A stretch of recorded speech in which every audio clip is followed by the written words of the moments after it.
Right. Hi, welcome to East Coast Moms Unfiltered. My name is Donna, and this is my host. I am Nick, and today we were sitting down with Lori. She is an award winning author. She is a motivational speaker. She is right here out of Kingston, Pennsylvania. She has an amazing story. She is a Jewish birth mother, a suicide survivor, a domestic violence survivor. She also went through a very serious health journey after almost losing her life in 2020. So we are so grateful, Lori, that you are here today to tell your story. And thank you so much for entrusting us with your amazing story. Thank you so much for having me. When I saw you, the call on TikTok, I was just something told me that I needed to reach out. So I'm Oh, very honored that thank you you. that I that you appreciate were it. able to speak. Thank you for using our platform. We truly appreciate it. Not a problem at all. There's a lot to unpack. I mean, it's so I don't really know where to start, but I'll start with when I was growing up in Kingston, PA. It's a very small town in northeastern Pennsylvania. I grew up in an Orthodox home, Jewish Orthodox home. Went to a Jewish Orthodox elementary school and was bullied most of my life. Tried to commit suicide twice in elementary school. Gosh. Um, and no matter what I did, I was just the outcast. I was a theater kid, I was a dance kid, so that made me different in their eyes to begin with. Um, and it took a lot, even through high school. High school was not great either. Um, yeah. So it's I am I am all about like anti-bullying everything because I know what it's like. I know what it feels like. I know what it's like to be different. I had a learning disability that wasn't diagnosed until my second year of college or my first or second year of college. Well, I was just told I was stupid all of my life. But come to find out, I wasn't. And my mother knew I wasn't, but she would get called into the principal's office almost on a weekly basis. And, she would say she's not, there's something, this is gonna make me sound so old, but back then, uh, learning disabilities weren't what they are today. sure. So that's where my journey started very young, unfortunately.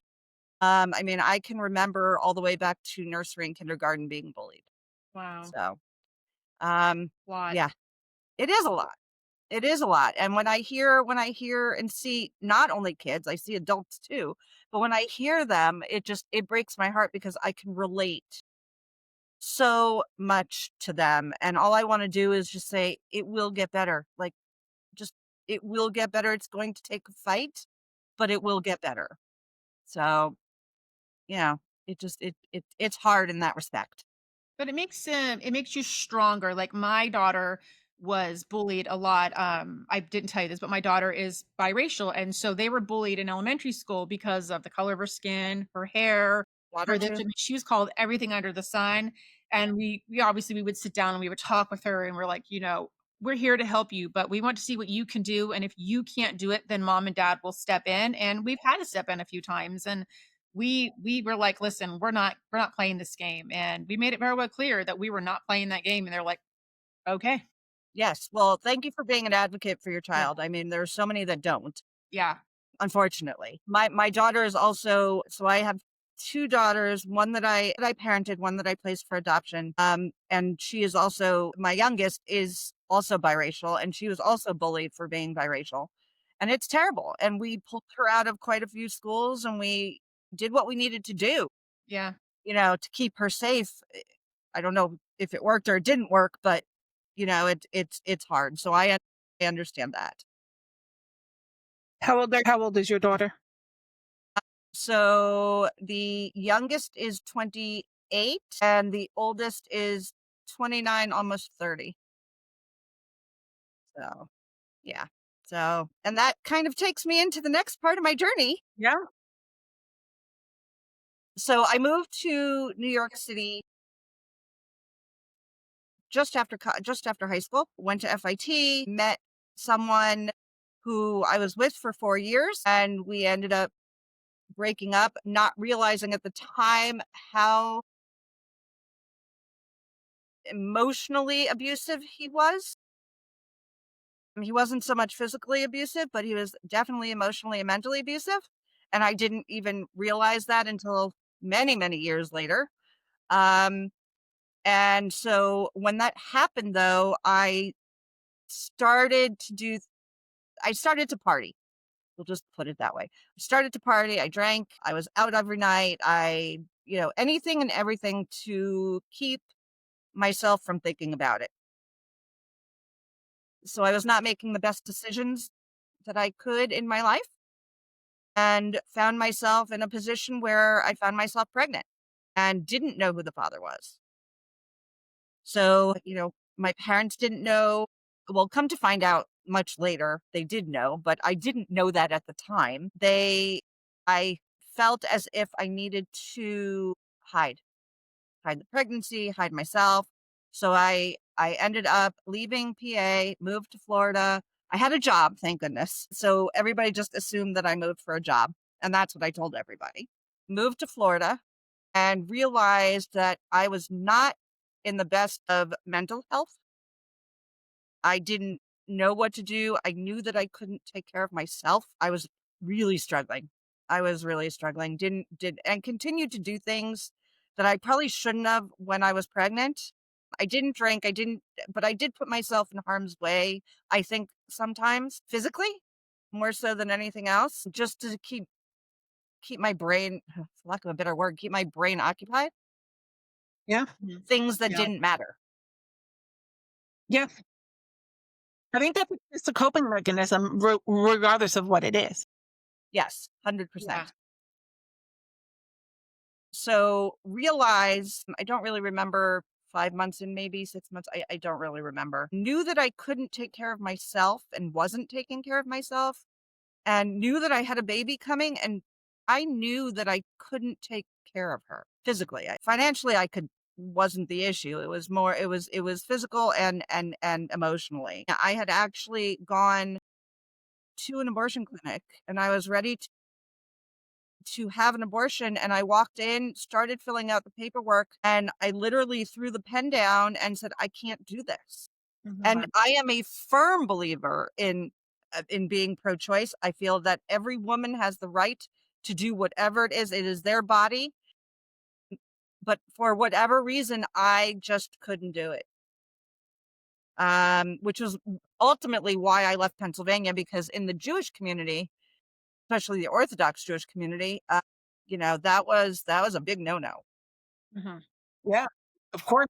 That was a big no-no. So, I didn't want to embarrass my family. I didn't want to embarrass my friends. I didn't, it was all about embarrassment about everybody else except myself, Right. you know? So I picked up and I left. When you left, did you keep in touch with your parents? Yeah. I mean, they knew where I was. I talked to them all the time, but they had no idea what I was going through. Okay. Do you think that had you told your mom and dad that you were pregnant outside of marriage, do you think they would have, obviously we know they would have been mad, as every parent would be, but do you think that they would have come to terms and accepted and like, okay, we're going to take you and the baby in, or we're going to make sure that you're okay? Yeah, I do, but the one thing that sticks in my head even to this day, my mom passed away in 2009, and one of the last things she says to me was, "You gave away my grandchild." I did. Yes, that was heartbreaking. I read that in the book and I was like, "Oh." Yeah, and that's something that has stuck with me, to this day. Sure. So, yeah, I mean, I'm very lucky in that respect because my dad did get to meet April. Mhm. Okay. So they did have, a relationship. They did visit. They would speak every now and again, but my dad, still remember the very first time that April FaceTimed with everybody. Mhm. My dad just kept looking at her because she very much favors me. And I favor my dad. Okay. I definitely favor my dad. I look like my dad. And he just kept looking at her, and I just kept saying, "Yeah, the Prashker genes are very prominent here." Well, So, that has to make up for the fact that your mom didn't get to meet her, you know? yeah, yeah, it's hard. It again, as I say, it's still something that kind of is in the back of my brain all the time. Yeah. But I made the best decisions that I could at that time. I Yeah. didn't, you know, right or wrong, those were the decisions I made. And, I wanted to be sure that, that she, like my oldest, had a chance. Of course. So that was my biggest, at least I was able to do that. Right. Did I get it right? I guess I did. I mean, I question it all the time. But she was raised well. She's loved, and that's all I can ask for. Now. Wow. So yeah. Yeah. So I decided to place her for adoption. And I literally, so this is going to also make me date me. There was no Google. Google did not come into an existence until I believe 1998, something to that effect. So I literally opened up, now wait for it, the yellow pages. They're like, what is that? Exactly. And I opened it up to adoption attorneys, found the biggest ad and called it. Wow. Back then, what would you do? I had no anything. I didn't know anybody. I couldn't talk to anybody. There were message boards, very, very, very bad message boards, but there were message boards. But I didn't do any of that. So what, and I was I was embarrassed, and B, I sat there and went, okay, how do I know who is this person? Hmm. Are they going to do right? And I figured, biggest bad, biggest, you know, realm of expertise. I don't know. And yeah, this is where it kind of gets a little iffy, where I have to be careful what I say. But there was definitely some things that happened during the pregnancy that really were not so ethical, in my opinion. And this is truly my opinion. Um, there was a point where, so again, dating me, I was watching Oprah one night or one afternoon, and she had a bunch of different comedians on, and it was supposed to be funny, and they were just discussing what your mother didn't tell you about being pregnant. Instead of me laughing and ha ha ha, and I was crying. I was crying. I couldn't breathe. Come to find out, I was having an anxiety attack and a panic attack, which also didn't know at the time. And I didn't know what to do. I felt so lost and alone and didn't really know what to do. So I reached out to the adoptive parents who I had met and chosen.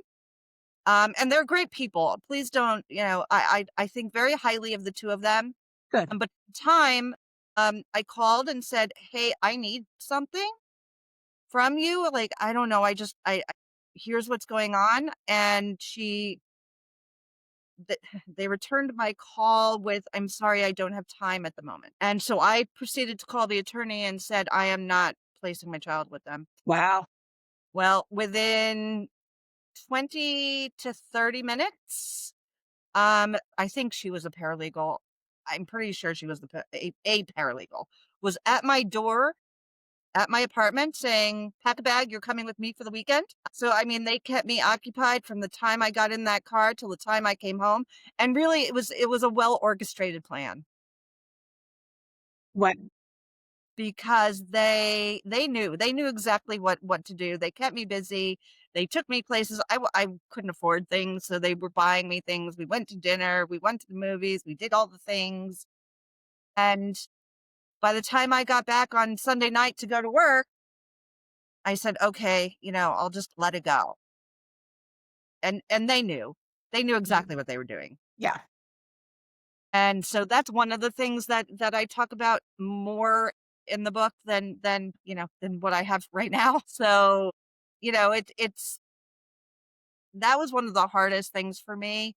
And then, so when I gave birth to my oldest, I was alone. The moment that I gave birth, every support system that I had was gone. Lonely. Yes. Yes. Extremely lonely. Yeah.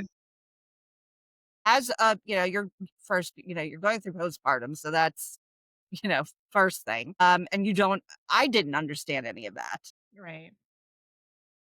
And 3 days after after I gave birth, I was at the attorney's office signing all of the paperwork to place my child with this family. First of all, nobody should be making a decision 3 days after giving birth. Right. True. That's first and foremost. Right. Second, I would kinda don't remember this part, even though I'm told one thing, but I really don't remember it. I was told I had my own attorney because I was supposed to. I Okay. don't remember any other attorney being there except for the attorney for the family. Mm. Now, could there have been somebody else there? Yeah, I guess. Or maybe it was somebody else in the firm, but I don't remember. There was another woman, and I know that she was an attorney, but I don't remember her being there that day. So, When you're so emotional and have so many feelings and thoughts and everything else going through your mind, yeah, you yeah, know. But the yeah. part that I like though is that, even though you were giving your daughter up for adoption, that they allowed you to hold her. You had that brief moment with her before you, as they say, you Well, gave that her. was a fight. I was gonna say, I'm assuming it probably was from reading the book and everything that you went through. I was gonna say, how hard did you have to fight for that? Because if I remember correctly in the book, you talked about, I think, if I'm right, they wanted you to sign the papers that day that you gave birth to her, and you were like, "Absolutely not. I am not doing it now. I know I have 3 days to wait." Am I correct? Yeah, yep. I had a feeling that that was a fight. When I read that, I was like, "I bet you she fought tooth and nail to hold that baby." Yeah, stay tuned Wow. because more goes into that aspect of the story. Yeah, that was definitely a fight. But then, I fought really hard for that, but then they wanted to put me on the floor with all the babies, Yes, yes, I remember that, yes, in the book, yes. and I had to fight to not be on that floor. I mean, I'm sure these hospitals have gone through this before. I mean, this isn't I mean, something even new. back then, it may not have been, you know, prevalent, but it happened, and Yeah. you can't tell me I'm the first one because I know better.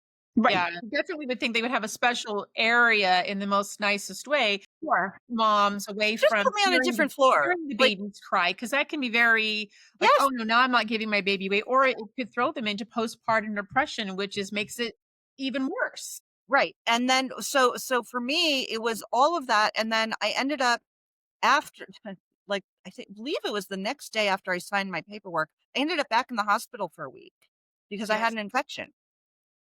Gosh. I was there by myself. Nobody talked to me. I had one nurse who I do remember, and she also told me she had placed a child for adoption many years before. And she was only there for, I don't know, maybe a night. And nobody came, nobody checked on me. I called my mom. My mom just knew I was sick. She didn't know why or, you know, Mhm. any of that. But I was, and that just Yeah. added to the depression, that added to the postpartum, that added to everything. And really, I did not want I really wanted to end my life at that point. I didn't even care because what did I have? I had nothing. Mhm. I was a screw up. I made the wrong decisions. I don't wasn't taking responsibility, all the things that you're being told. And even if you're not being told, you're hearing it Yeah. in your head. Of course. You're You're hearing it in convincing in yourself. your own voice. So, yeah, that was, I mean, I was there. I think I was in for about a week, and I didn't know what to do. Like, I just didn't know what to do. And my boss just knew that I was out, I was sick, and they didn't even know. I mean, I hid my pregnancy till the very, very end. I wore A-line dresses and things, and so, everybody just thought I was fat. So, how old were you when you had your daughter? Want me to math? 25? Oh, so you were still very young. So, yeah, I 23. What 20 I always get this wrong. 23 or 24. 23, 24. Yeah, but I mean, still, that's very young, very, very Yes. young, very young, Yes. especially to do that all on your own and not have the support, not even from like the quote unquote, law firm that should have been there to make sure that you were okay. Yep. You had nothing. That's so Yeah, sad. I had nothing, I had nobody, I heard from nobody, and so I'll fast forward a little bit because I know that we are on a bit of a time. um, I'll fast forward a bit to many years later when I got a snail mail card from my daughter Mhm, that started off with, "I met you on March blah blah blah blah blah." And mhm. I dropped the card and I literally I started to shake and I started to cry, but not because I was angry, just I couldn't believe it. Yeah. Because here's the other thing is that this was supposed to be an open adoption. And I was told that the adoptive family had changed their mind and they wanted it closed. Okay. They were told that I didn't want any contact with them past the first 3 months. So this was the lawyer that you picked out of the yellow page. But then they wanted her to pay $500 to look in her file to see if the letter that she had written when her daughter was born to give to the birth parents, so $500. And she's like, "I don't got $500." Nope. I found out that she did get the letter, but Yeah, that's, yeah, yeah. but so it was it became a closed adoption. I also didn't know until many years later that Florida didn't have open adoption. So when my daughter reached out to me and said, "I wanted to reach out before this, but I would get in trouble." And I couldn't understand what she was saying. I'm like, "I don't understand why you'd get in trouble."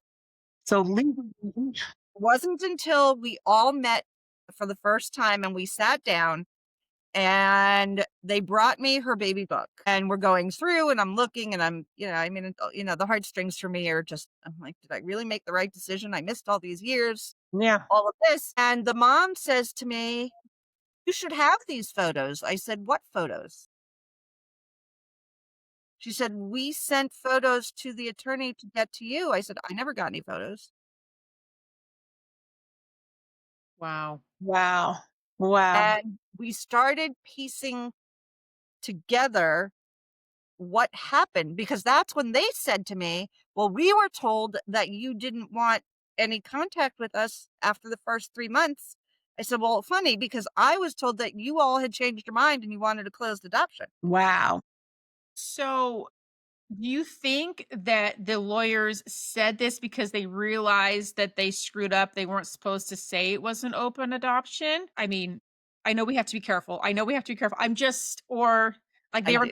were they covering themselves or are they just being Personally, I malicious? think personally, I think this was their way of appeasing me Okay. Oh, okay. to get the end result that they wanted. 'Cause Wow. they were all about the money. It was April when she sent you that letter. 18. She was 18. So that she had to wait until she was Yeah, she was in college, yeah. wow. Wow.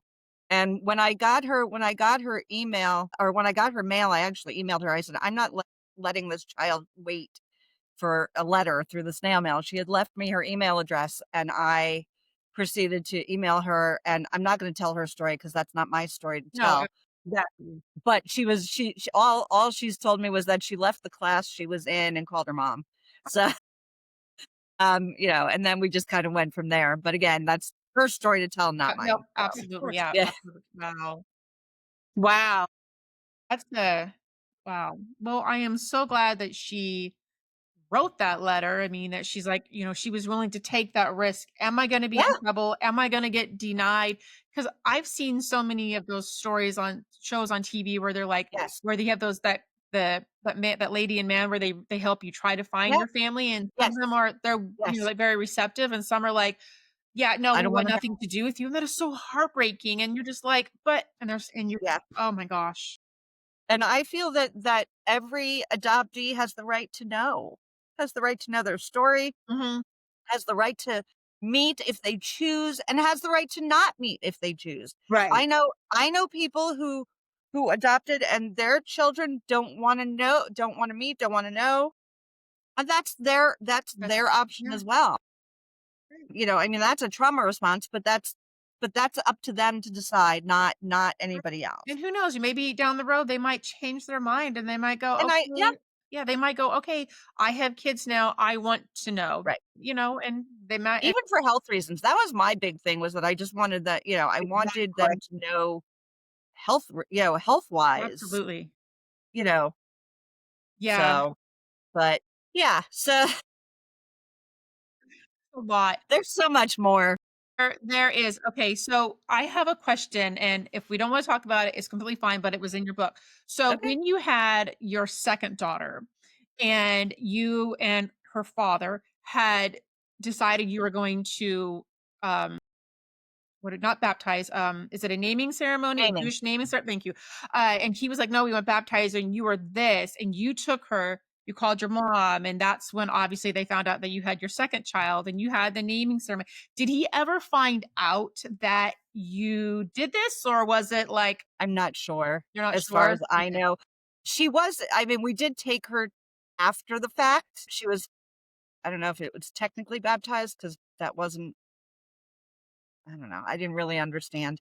But so, I mean, but to me, I mean, a blessing is a blessing and I'll take it in any way, shape or form that I can get. Doesn't matter. I don't really remember. I don't think he ever knew. Okay. I think I pretty much kept that really quiet because I also knew it was going to be, I mean, he was not the nicest person That's why and I he was trying to be was, very careful how I worded this. I was like, because I've read the book and I don't want to give it away to anybody that's gonna that's read okay. it. And I But was like, I mean, the easiest way is, abuse is abuse and I talk about it and it is in there and I will, in the book, I changed a lot of names. There are only you did. very few Yes.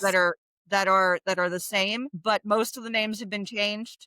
And when you open the page of the book, it states these are Mhm. pseudonyms. Yep. Yes. Yes.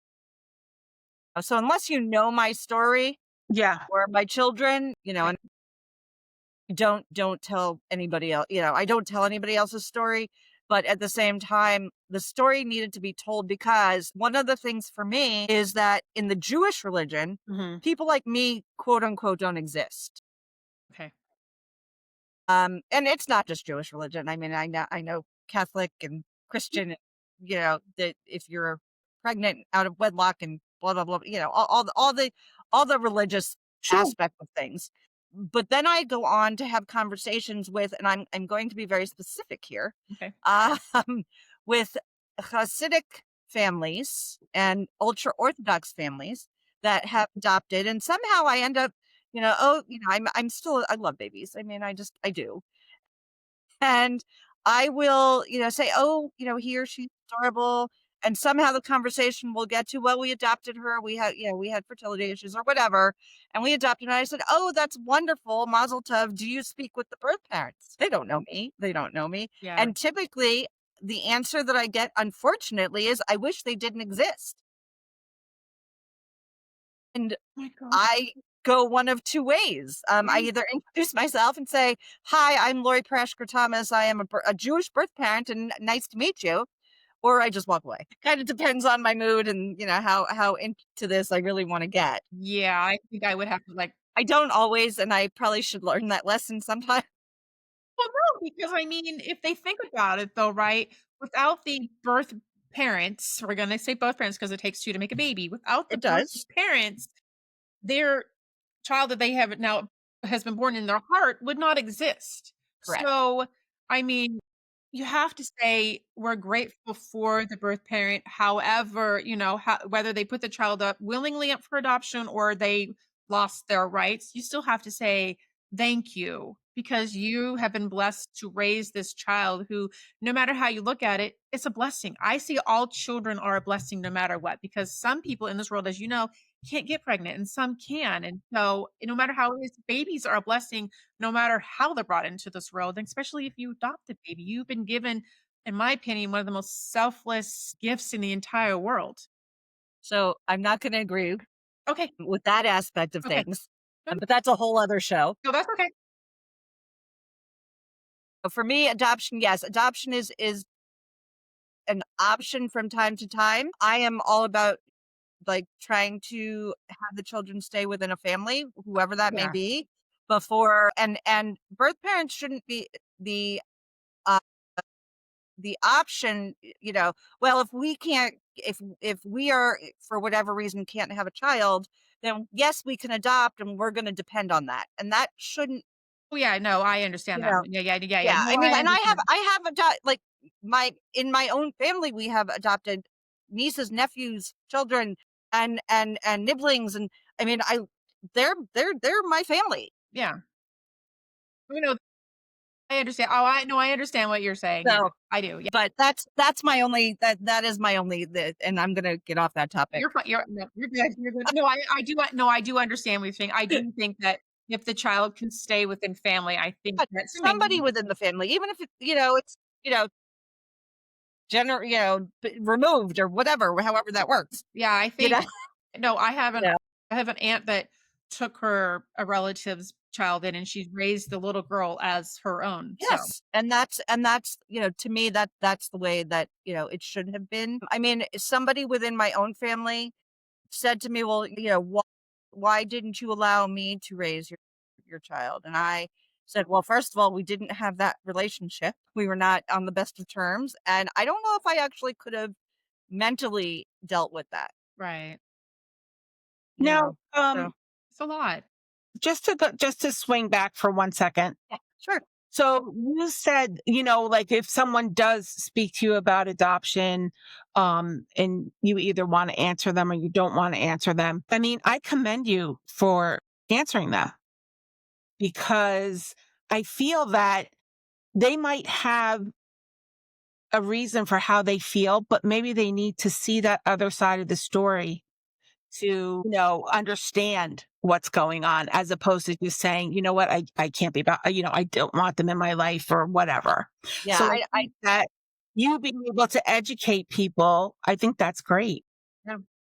and that's one of the major reasons why I wrote the book, because I've been told for years that people like me don't exist within the Jewish community. And I sit there and go, You probably do. no, no, they do. There's an organization out there in Schiffer's Arms that is how my story I became related with them, and they were really the ones that also kind of pushed me to tell my story. Yes. And I kept it quiet for a really long time, and a lot of people didn't know everything that I had gone through and still don't. But it's a story that is relatable. Fortunately or unfortunately, it is relatable to a lot of people. It is. Sure. And that's and within the Jewish realm of things. And everybody will say, some people will say to me, "Well, why do you pigeonhole yourself?" I said, "I don't pigeonhole myself, but I am a Jewish birth mother. Yeah, you are. You rightfully are. I am a Jewish I am a Jewish birth mother, and my story, our stories are not told." And I was at my temple doing a sermon, for lack of a better word, and there was a 96-year-old woman. She has since passed, but I've spoken at temple twice. And the first time I saw her out of the corner of my eye crying. And I was like, that's interesting. Okay. And we didn't speak. Like, she told me I did a great job, and we left it at that. But this last time I spoke, she came to me and she says, "I need to tell you something." She goes, "We are hidden. We are sent away." I said, "Yes." I said, "We are sent away. We run away because of the way that we were raised within our community and all of this." And she goes, and this is where it kind of got to me, was, "Or you get put into an attic." Mm, Hmm. And to me, that spoke volumes, because either it happened to her or it happened to someone that she knew or somebody in her Yeah. family. Because to say specifically that, yeah, to me, it hits right here. it hit hard. Yep. It hit hard. And literally we just sat there, we talked, gave her a hug, and out the door she went. But she always very moved by what I would speak about. I would have loved to have sat down and spoken with her, but I Yeah. also knew I didn't want to push. Right. Yeah. I try to be respectful too. Yeah. Yeah. Your words spoke to her in a way that more than she could Yeah. say to you. Right. Yes, And by 100%. telling your story, as you said, you guys are pushed away, or someone said to you, you were the only one. But obviously, we know that's probably not true. But you telling your story, down the road from now, there could be other ladies who are Exactly. going to be in your same situation who Exactly. might be Jewish, or we're just gonna Or throw out not. all we're gonna throw them all Yeah. out. Maybe they're Catholic, maybe they're Christian, maybe this, maybe they're whatever they are.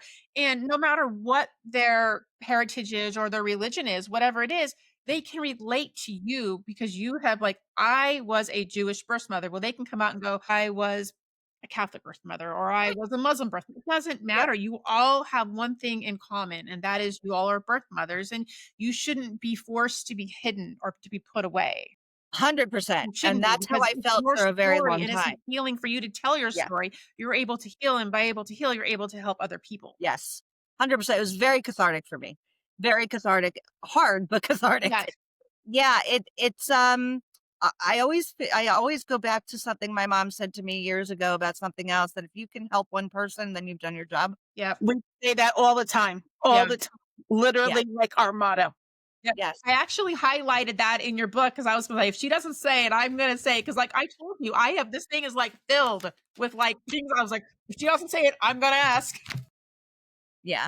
I am a firm believer in that. And if I can help someone, I will help someone. Yeah, Oh, and as not only women, but as human beings, we should be helping one another. absolutely. Yeah. Yep. Unfortunately, there isn't enough of it. No.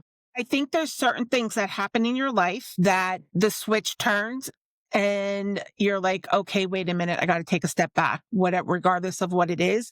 And I don't think that switch turns for everybody, I agree. unfortunately. Yeah, I agree Unfortunately, with we've that. all Yeah. had something that has happened that, like, okay, I need to stop. I need to see what's happening in front of me and I need to think. And I don't think everybody has had that moment in their life, unfortunately. Yeah, yeah. I do not disagree with that statement at all. It's wow. It's so I have a question for you. And if you don't want to Okay. answer it, it's fine. But in the book, you talked about we're going back to when you were in elementary school when you were bullied and Okay. you went to that, you called the girl, you're supposed to do your project together, you called the mom, and she had made her statement that I don't know her or whatever it is, we're not friends with something of that nature. Come in and And I know that you obviously you moved away, you went to Florida and you came back home. Have you ever seen any of those girls who are now women now since then? And if you have they said anything to you? Like have they apologized or are they just kind of like, you know, you don't have to answer it. I'm just curious. I told you there's no question that is off limits. Okay. So, so it wasn't only the girls. I know It was I know there was a teacher and there was a few Well, there other was a teacher, there was some there so growing up where I did in northeastern Pennsylvania, my elementary school class was in a class of 8. okay, Okay. So it small. was everybody against me, just the way it was. So interesting question, because the girls have not. I mean, I ran into one, and I refuse to let her push my buttons anymore. Very good. They tried, sure. but I said, no, we are not in high school. We are not in elementary school. We are not in high school. Yeah. Keep I moving. take control over my own self. Right. There was one person met me in DC area when I was traveling there a lot, Hmm. and we had dinner, and he did apologize. Oh, okay. He did apologize to me for the way that I was treated. And I took it and I accepted it and I said, okay. And then something else came about and we were right back to where we were. I've had a couple of people from high school and from elementary school who weren't necessarily mentioned in the book, but knew that they were a part of the group in the book when they read it. Right, right. I've gotten a couple of apologies, and they are heartfelt, and I know that. Right. And that's the way that I look at it. But for the most part, no. No. Wow. Most part, no. Wow. You wait. I had one person who came to where I work, sat with me, we had a discussion, and we left, and we left it, and I left it for what it was. Right. But I found out later on that a couple of people had other conversations, and their first question when they realized that I had written a book, and it happened more than once, are we in it? Because they knew what they had done. You know Sure. what? Glad that they thought that way. I'm sorry, but I am actually glad that they thought that way because they know what they did was wrong, and I hope it eats at them. I hope that they go grab your book, and I hope that they read it, everything of it, and go, "Crap, we were worse than what we thought Mhm. through," you know? I do. I'm sorry to say it, but I hope that Well, and my other thought on that is I really just hope that they don't treat their children the way exactly. that I was treated. Yes, you Yep. know, That's that aha turn the switch moment. I was watching something one time and a gentleman or was it a lady? It doesn't really matter who it was. Anyways, they were the bully. They were the bully growing up in elementary school and they had children of their own now and their children were being bullied. And they had realized they had said to themselves, our kids being bullied because of what we did. Is this like, like, oh, you did this, well now we're gonna get back to you. Like they were like, is this how this works? Even though their child didn't know that they were that. And they said they actually had to go onto Facebook to find the person that they had bullied and apologize to them for everything they did because they said it wasn't until their own child had been ruthlessly bullied that they realized that they were terrible people and what they had did. And they said they couldn't sleep at night until they had apologized to that person and that person emailed them back and said, we accept your apology. Yeah. Yeah, I don't need to be friends with you, but I'll accept your Yeah, apology. yeah. Oh, absolutely. Yeah. Yeah, So, wow. yeah. Well, oh my god. Your book was amazing, and I just wanna say, anybody out there that wants to know more about her story, this is the book. We will definitely be putting a link in the bio, and she hasn't even touched on this much of it in there. She does have the second book coming out, which I'm very, very excited about. Thank you for sharing your story. It's amazing. We have another podcast coming tomorrow, and she will be talking about her postpartum depression journey and how she kept it hidden for many, many years because she was so embarrassed. So I'm actually really glad that you went first and that she will go second because it's going to roll right into because It you is. talk about being postpartum and that how you could have went down that rabbit hole of postpartum depression. I mean, you may have, and and it's just oh my gosh, I love your story, and I think Thank you. everybody should definitely read it. And even though it says you're a Jewish birth mom, anybody can relate to anybody can. And any I commend you. You are amazing because a lot of it that I read, I just thought of my own daughter being bullied as a child, and I was like, wow. I'm like, you know what? She's gonna be badass like when she gets older. And she's in college now. She's in college now, but yeah, she's learned to speak up for herself. And she's like she's Exactly. at high Took school me and a she's long like, time, and it does take a long time, but yeah, it's something that hopefully you learn at an yeah, earlier age yeah, to advocate for yourself, and it's hard. I mean, it's one of the hardest things that I still have to say, okay, speak up. yeah. That voice in your head says, speak up. Yeah, But I mean, I have 4 kids. Is thinking, don't listen to her, don't listen to her, keep it in. Yeah, it's Yeah, all about, like you said, embarrassment. If I say something, are they gonna retaliate, against me? exactly. I told my kids, I'm like, "You know what? Let them try and see what happens, because Mama Bear will come out, and they're gonna wish that they had not gone down that road." That's literally what I say, but I always tell my kids, "You try it first, and if I have to step in, then I as a mom will step in, but we're not telling our kids to do it because we don't wanna help them. We're trying to build them up." That's how Right. I look at it. You guys might think differently, but I'm like, I wanna build them up, and, I am the last resort that if it comes down Exactly. to it. That's how I felt. Okay. That's Yeah. how I felt. Okay. So, but I just want to say one thing before we go is Yeah. that I am very grateful for your podcast and for advocating for for women and just people in general. And I am honored to be with the two of you today. And I really can't thank you enough for giving me this platform. Oh, thank you so no, much. thank you. I feel like we needed a part two because I need more of that book. Like I need to hear more. We could talk about it. I mean, like, I have other questions, but I mean, we would be going for like another hour out of everything. I'm like, well, what happened to this person? What happened to him? What did he think when he left? Like, I want them to read, but like, trust me, when I said Absolutely. left, the person I'm talking about. But I'm like, I want to know what he thought. I'm like, didn't someone Yep. find you? No. So that now people need to go and buy your book. Exactly. Exactly. Stay tuned for more. Wow. Exactly, Thank you exactly. coming. We appreciate it. We're so excited. So, can you tell them when your second book will be coming out? It will be out sometime in February of 2026. Perfect. Yes. Wonderful. And where can they find it? Like just Amazon or Yeah, it'll be on Amazon. There will be a link on the website, LoriPrashker-Thomas.com. Everything is usually up there. And there will be a formal announcement coming after the first of the year, but it is going to be released in February. Perfect. So, we will go ahead and link her website in the bio, as well as a link to the book so that you guys can go in and read it. It is on Amazon, and I ordered it, and I had to take my time reading it because I could have read the whole thing in one sitting. So I took like a week, and then finally the other day I was like, nope, sat down on a Saturday, and I think I finished 10 chapters in one sitting. So really, really, really quickly, I wrote the book because I do have a learning disability, and I wanted to make sure that it was easily digestible for everybody so that people can sit down and read it and not be stressed out about reading.